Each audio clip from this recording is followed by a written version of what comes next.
भय भय सबको होता है, चाहे वो पशु हो, पक्षी हो या मनुष्य। वास्तविकता में मनुष्य भय को अपने साथ लेके ही जन्म लेता है। तो इस भय से भय कैसा? यदि भय बुरा भाव होता तो क्या इसे हम अपने साथ लेकर जन्म लेते? वास्तविकता में भय हमें आगे बढ़ने के लिए प्रेरित करता है। अब देखिए, जीवन जीने का भय आपसे स्वयं की सुरक्षा करवाने का प्रयास करता है। अपमान का भय सदाचार की ओर बढ़ाता है। किसी प्रिय को खो देने का भय उसके लिए कर्तव्य पालन करने की प्रेरित करता है। किंतु ये भय बुरा तब हो जाता है जब आप इसे अपने ऊपर हावी होने देते हैं, इसके लिए कुछ प्रयास नहीं कर पाते। इसलिए यदि इस भय को उपयोग में लाना है, आपको स्वयं इस भय के ऊपर हावी हो जाना पड़ेगा। तो तोड़ दीजिए भय की सीमाएं। अपनी आत्मा को छोड़ के किसी और के समक्ष सर मत झुकाइए। और स्मरण रखिए, जब अंधकार से डरना छोड़ दोगे तभी दीपक बनकर प्रकाश दे पाओगे। श्री कृष्ण कहते हैं, जिनके अंदर डर स्वाभाविक है उनको अपने दिमाग और मन को एक बात समझानी होगी। अगर मुझे अच्छी जिंदगी जीनी है तो मुझे इस डर को जीतना होगा, और इसके लिए मुझे योजना पूर्वक एक के बाद एक कदम उठाने पड़ेंगे। खुद को यकीन दिलाना ही होगा कि वक्त रहते ही खुद को बदलना पड़ेगा। अगर हम नहीं बदले तो वक्त ने बदलने की कोशिश की तो बड़ी तकलीफ होगी। पहले आप खुद से सवाल कीजिए, क्या मैं डर की वजह से आगे नहीं बढ़ रहा हूं? क्या डर की वजह से मुझे सफलता नहीं मिल रही है? अगर आपका उत्तर हां है तो चलो डर के अंदर जाते हैं। हमें ध्यान से समझना पड़ेगा, हमें डर क्यों लगता है? क्योंकि हमारे अंदर आत्मविश्वास की कमी है। फिर सवाल आता है, हमारे अंदर आत्मविश्वास क्यों कम है? क्योंकि जिस क्षेत्र में हम सफलता हासिल करना चाहते हैं उस क्षेत्र के बारे में हमारा ज्ञान अधूरा है। इसके लिए जिस क्षेत्र में सफलता हासिल करनी है उस क्षेत्र के प्रति जितना हो सके उतना अभ्यास करना है और ज्ञान हासिल करना है, जिससे हमारे भीतर आत्मविश्वास आए और जिससे कुछ हद तक हमारा डर कम हो जाएगा। भगवान श्री कृष्ण कहते हैं, अगर किसी काम को हमें नहीं करना है तो हम बहाने देते हैं। काम में मन नहीं लगता इसलिए उस काम को बाद में करूंगा करके टाल देते हैं। कामों को आगे ढकेलने के लिए, काम नहीं करने के लिए, और जिस काम में मन नहीं लगता ऐसे सभी कामों के लिए हम जो कारण खोजते हैं उसे ही बहाना देना कहते हैं। बहुत सारे असफल लोग बहाने देते मिलेंगे, लेकिन उनको पता ही नहीं है बहानों से उनका कितना बड़ा नुकसान हो रहा है। इसे ध्यान से समझना, जब हम दूसरों को बहाना देते तो हम खुद को ही सफल होने से रोक रहे होते हैं। अपने दिमाग को अपने खुद की प्रगति पर काम करने से रोक रहे होते हैं। हम अपने दिमाग को निष्क्रिय बनाते हैं। हम दिमाग को ऐसा प्रशिक्षण देते हैं कि वो हमारे खिलाफ काम करे। जितना ज्यादा हम बहाना देंगे उतना ही हमारे मन को खुद के खिलाफ काम करने को मजबूर कर देते हैं। इसका परिणाम ये होगा कि आप अपने ही कामों से दूर भागोगे, जिम्मेदारी से दूर भागोगे। काम में मन नहीं लगेगा, जीवन में उत्साह कम होगा, जीवन में सही निर्णय लेने में देर हो जाएगी, और फिर आप सोचेंगे कि ये सब मेरे साथ ही क्यों हो रहा है। ये सब आपके साथ इसलिए हो रहा है क्योंकि आपने ही बहाने दे देकर अपने मन और दिमाग को कुछ नहीं करने की आदत डाली है। भगवान श्री कृष्ण कहते हैं, मनुष्य का स्वभाव है कमाना, संग्रह करना, फिर चाहे धन हो, नाते हो, संबंध हो या प्रसन्नता। परंतु क्या आपने कभी सोचा है, नियति ने ये संग्रह करने की प्रवृत्ति मनुष्य में क्यों डाली? एक बीज से पौधा पनपता है, उसके भोजन से फल संग्रहित होते हैं। क्यों? इसलिए ताकि वृक्ष उसे स्वयं खा सके? नहीं, बल्कि इसलिए ताकि वो भूखे जीवों में बांटा जा सके। अब आप पूछेंगे कि इसमें वृक्ष का क्या लाभ? लाभ है, क्योंकि जो बांटता है वो मिटता नहीं। जो फल ये जीव खाते हैं और उसके बीजों को वातावरण में बिखेर देते हैं, जिससे जन्म लेते हैं नए वृक्ष, उसकी जाति, उसका गुण, उसकी मिठास अमर हो जाती है। श्री कृष्ण कहते हैं, मन बड़े ही विचित्र कृति है। ये मन शरीर के किस अंग में बसता है कोई नहीं जानता, किंतु संपूर्ण शरीर इस मन की इच्छा साकार करने के लिए प्रयास करता रहता है। अब यदि मन कुछ खाने का करे तो व्यक्ति उसकी इच्छा साकार करने का माध्यम ढूंढता रहता है। अब यदि मन किसी को शत्रु समझ ले तो व्यक्ति उसे नष्ट करने का हर संभव प्रयास करता है। अब यदि मन किसी से प्रेम करे तो उसकी प्रसन्नता के लिए हर सीमा लांघने के लिए सज्ज रहता है।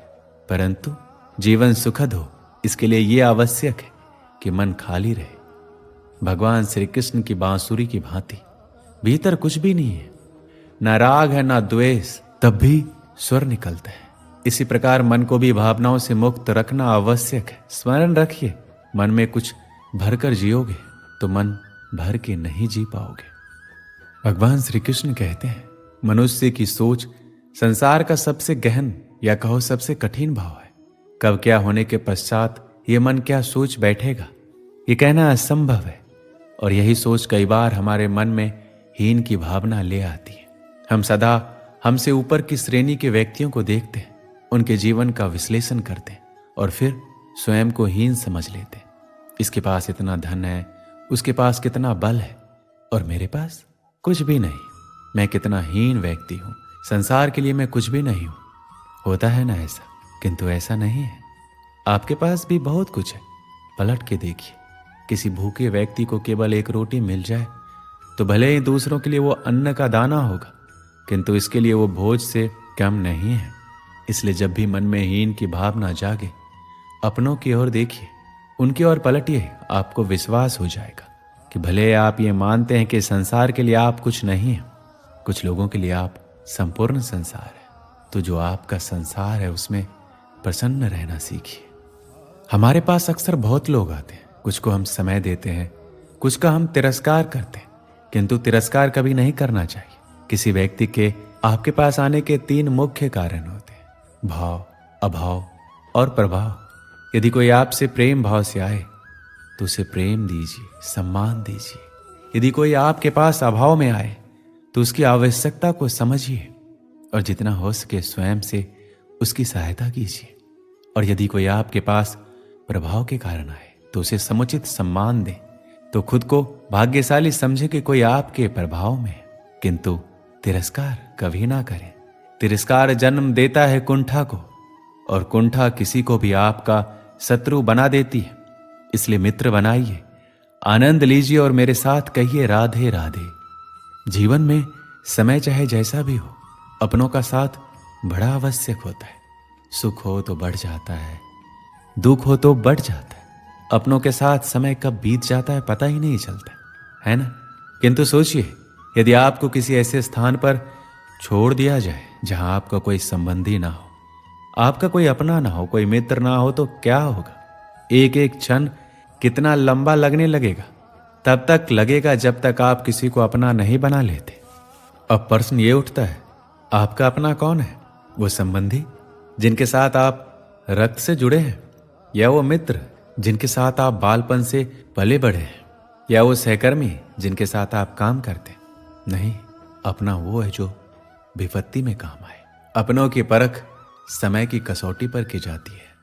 श्री कृष्ण कहते हैं, कभी आपने सोचा है इस संसार में हम सबसे अधिक किससे जुड़े हैं? कोई कहेगा माता पिता, कोई कहेगा मित्र, कोई कहेगा पत्नी, तो कोई कहेगा संतान। नहीं, यदि इस संसार में हम किसी से जुड़े हैं तो वो है समय। समय ही हमारा भूत है, समय ही हमारा वर्तमान है और समय ही हमारा भविष्य। और हम क्या करते हैं? सबसे अधिक जुड़े समय को, सबसे बहुमूल्य संपत्ति को हम नष्ट कर देते हैं। कोई भविष्य के ऊंचे सपनों को बुनता है, कोई बीते कल को कोसता है, किंतु तनिक सोचिए, बीता कल आपके सोच विचार करने से बदलने नहीं वाला। और भविष्य के विषय में सोच विचार करके यदि आप अपना वर्तमान नष्ट कर रहे हैं तो आपका भविष्य भी बीते कल की भांति ही होगा। इसलिए आज के विषय में सोचिए, उसे उत्तम बनाइए। श्री कृष्ण कहते हैं, स्वप्न और लक्ष्य कितने समान लगते हैं। इन दोनों की व्यक्ति कल्पना करता है, इन दोनों को व्यक्ति पाना चाहता है, और ये दोनों पूर्ण तो व्यक्ति स्वयं को भाग्यशाली भी समझता है। किंतु इन दोनों में अंतर है। अंतर ये कि स्वप्न के लिए बिना मेहनत की नींद चाहिए और लक्ष्य के लिए बिना नींद की मेहनत। जो व्यक्ति स्वप्न देखने में रह जाता है उठने के पश्चात उसके हाथ खाली रह जाते हैं। और जो व्यक्ति मेहनत करता है, सोते समय उसके हाथ उसका लक्ष्य होता है। इसलिए सपने भी देखिए तो लक्ष्य समझ के। संसार में आपको कई ऐसे लोग मिलेंगे जो आपको बताएंगे कि क्या करना है, किंतु उससे भी अधिक महत्वपूर्ण बात यह है कि क्या नहीं करना है। आज मैं आपको ऐसी 3 बातें बताऊंगा जो आपको जीवन में नहीं करनी है। पहली बात, आनंद में कभी वचन मत दो। आनंद आपके तर्क को हर लेता है और फिर आनंद में दिया गया ये वचन बाद में गले की फांस बन जाता है। दूसरी बात, क्रोध में कभी उत्तर मत दो।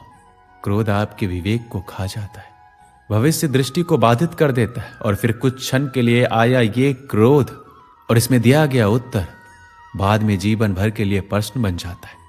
तीसरी बात, कभी भी दुख में निर्णय मत लो। दुख आपके सोचने समझने की क्षमता को सीमित कर देता है और दुखी मन से लिए गए निर्णय सदा दुख ही देते हैं। सच कहा जाए तो वचन, उत्तर और निर्णय कभी भी जीवन में सोच विचार करके ही लेने या देने चाहिए। सोच विचार करके कार्य करोगे तो इस संसार में किसी भी समस्या का हल आसानी से मिल जाएगा। हम सबके जीवन में कभी न कभी पत्थरों का योग होता ही है। ये संसार हम पर कभी न कभी पत्थर बरसाता ही है, कभी हमें बुरा समझकर, कभी असफल मानकर, कभी हमें बुद्धिहीन मानकर। कारण बहुत सारे हैं, किंतु इन पत्थरों से हमें चोट खानी है या नहीं, ये हमारे हाथ में है। या तो आप इन पत्थरों से चोट खाकर आंसुओं से डूबे रह सकते हैं, और यदि आप चाहें तो इन पत्थरों से सेतु बनाकर समस्या का सागर पार कर सकते हैं। निर्णय आपका है। ये पत्थर प्रतीक है हमारी निंदा का, हमारी आलोचना का, और जो इस आलोचना को नकारात्मक ले गया वो केवल कष्ट ही पाएगा, और जिसने इस आलोचना को विकास का आधार बना लिया वो सफलता के शिखर चढ़ेगा। इसलिए स्मरण रखिएगा, आलोचना आपका शत्रु नहीं, आपका सबसे बड़ा मित्र है। श्री कृष्ण कहते हैं, अक्सर आपके बड़े बूढ़ों ने आपसे कहा होगा कि यह संसार दुख का मूल है और ईश्वर भक्ति उस दोष से दूर जाने का मार्ग है। किंतु सोचिए, यदि यह संसार दुख का सागर होता तो क्या नियति आपको यहां जन्म लेने देती? क्या ईश्वर यहां पर अवतार लेते? जब समस्याओं पर हमारा वश नहीं चलता, हम आरोप लगाते हैं इस संसार पे, यहाँ के लोगों पे, सोचते हैं काश वो यहाँ पर आया ही नहीं होता। एक किसान बंजर धरती पर जाता है और अपने परिश्रम से उसे लहलहाते खेत में परिवर्तित करता है। एक दर्जी जिसके पास एक सामान्य सा वस्त्र जाता है, अपने परिश्रम से उसे एक सुंदर वेश में परिवर्तित कर देता है। आप भी परिश्रम कीजिए। यह महत्वपूर्ण नहीं है कि आप किस संसार में आए हैं, यह महत्वपूर्ण नहीं है कि आप यहाँ कैसे आए। अगर कुछ महत्वपूर्ण है तो यह है, जब आप गए तब आप इस संसार को कैसा छोड़ के गए, और यह सोच के जिए कि जो किसी के लिए नर्क है वो किसी का स्वर्ग बनाकर निकलोगे तो आपका जीवन और आपका संसार दोनों धन्य हो जाएंगे। पाना और खोना दोनों जीवन के महत्वपूर्ण भाग हैं। जीवन भर व्यक्ति कुछ पाता है तो कुछ खोता है। कभी धन खोता है, कभी सम्मान, कभी मित्र, कभी अभिमान। किंतु खोना बुरी बात नहीं है, क्योंकि खोने के साथ ही वो आपको एक अमूल्य सीख दे जाता है कि कैसे उसे दोबारा ना खोया जाए। इसलिए यदि कुछ गवा दिया तो उससे मिली सीख ना गवाए, क्योंकि उसी सीख की सहायता से आप अपना खोया हुआ पुनः पा सकते हैं। जीवन में कुछ पाना हो तो सोच और कर्म बड़े आवश्यक होते हैं, किंतु क्या केवल सोच से, क्या केवल कर्म से आपको सफलता मिलती है? नहीं। कुछ लोग सोचते रह जाते हैं, कर्म नहीं करते, और इस कारण से उन्हें सफलता नहीं मिलती। कुछ लोग बिना सोचे समझे कर्म करते रह जाते हैं, उन्हें भी सफलता नहीं मिलती। स्मरण रखिएगा, वृक्ष को काटना हो तो कुल्हाड़ी के लगातार प्रयास करने के साथ ही कुल्हाड़ी किस दिशा में मारी जानी चाहिए, इसका ध्यान रखना जरूरी है। सोच और कर्म इनका ठीक से सम्मिश्रण करेंगे तो अवश्य ही सफलता मिलेगी। हम मनुष्य कितने ढीठ होते हैं। एक बार लक्ष्य पर दृष्टि साध ली तो उसे पाने के लिए जी जान लगा देते हैं, किंतु उस लक्ष्य को पाने की आतुरता में उस मार्ग का आनंद लेना ही भूल जाते हैं। स्वास्थ्य को दांव पर लगाते हैं धन कमाने के लिए, और फिर वही धन गवा देते हैं स्वास्थ्य को पुनः सुधारने के लिए। देखिए, चाह बुरी बात नहीं है, किंतु चाह को पूर्ण करने की चाह में उस मार्ग का आनंद लेना भूल जाना, ये तो मूर्खता है। कभी कभी पूर्ण पाने की चाह में व्यक्ति सब कुछ गवा देता है। भूल जाता है कि आधा चंद्रमा अधिक सुंदर होता है। जो नहीं है उसे पाने का प्रयास आप अवश्य कीजिए। किंतु जो है उसका संपूर्ण आनंद लेने में वंचित मत रहिए। दोस्तों, इस वीडियो में बस इतना ही। मिलते हैं अगले वीडियो में। अपना ख्याल रखिएगा। जय श्री कृष्ण।